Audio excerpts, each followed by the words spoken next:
Mon cher Luc, mes chers Roberta et Ursula, je tiens à remercier le Premier ministre de Luxembourg, Luc Frieden, de nous accueillir aujourd'hui au cœur de l'Europe, le pays de naissance de Robert Schuman. Hier, nous avons commémoré les 80 ans de la fin de la Seconde Guerre mondiale, l'époque la plus sombre de notre Europe. Aujourd'hui, nous célébrons la vision de Robert Schuman pour la renaissance de l'Europe à partir des cendres de la guerre.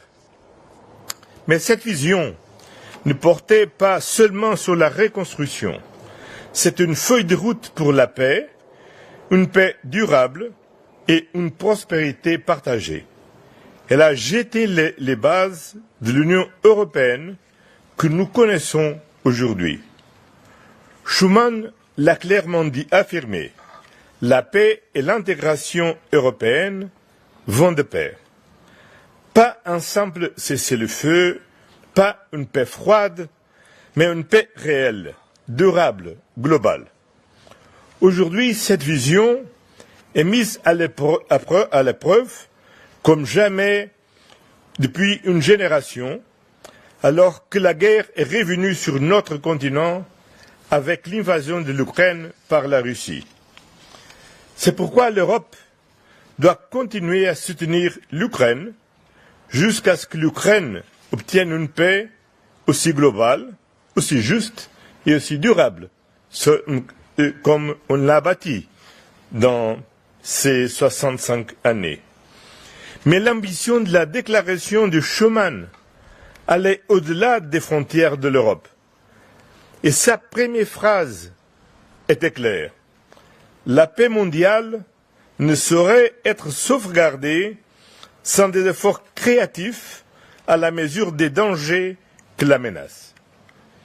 Et l'Union européenne aujourd'hui doit continuer à fournir ces efforts créatifs, en renforçant l'Europe de la défense, car la paix, on le sait, sans défense, c'est une illusion.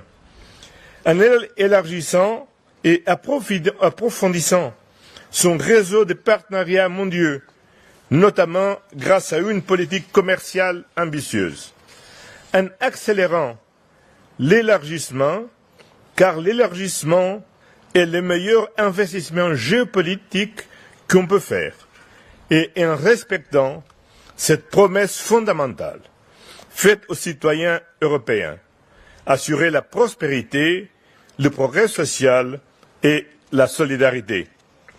Ainsi, cette commémoration historique doit être aussi un appel à l'action.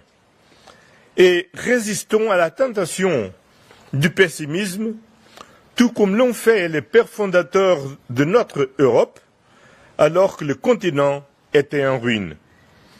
Car en regardant vers l'avenir, nous avons de bonnes raisons pour avoir de confiance. L'Union européenne est un espace de démocratie vibrante et vivante, où les citoyens peuvent jouir de leur liberté individuelle sans crainte de répression. L'Union européenne est une puissance économique avec les normes sociales et environnementales les plus élevées au monde. Un continent de science, d'innovation et de liberté académique. L'Union européenne est une ancre de fiabilité et de prévisibilité dans un monde en mutation rapide, parfois même chaotique. Et l'Europe peut-elle faire mieux? Mais bien sûr que oui.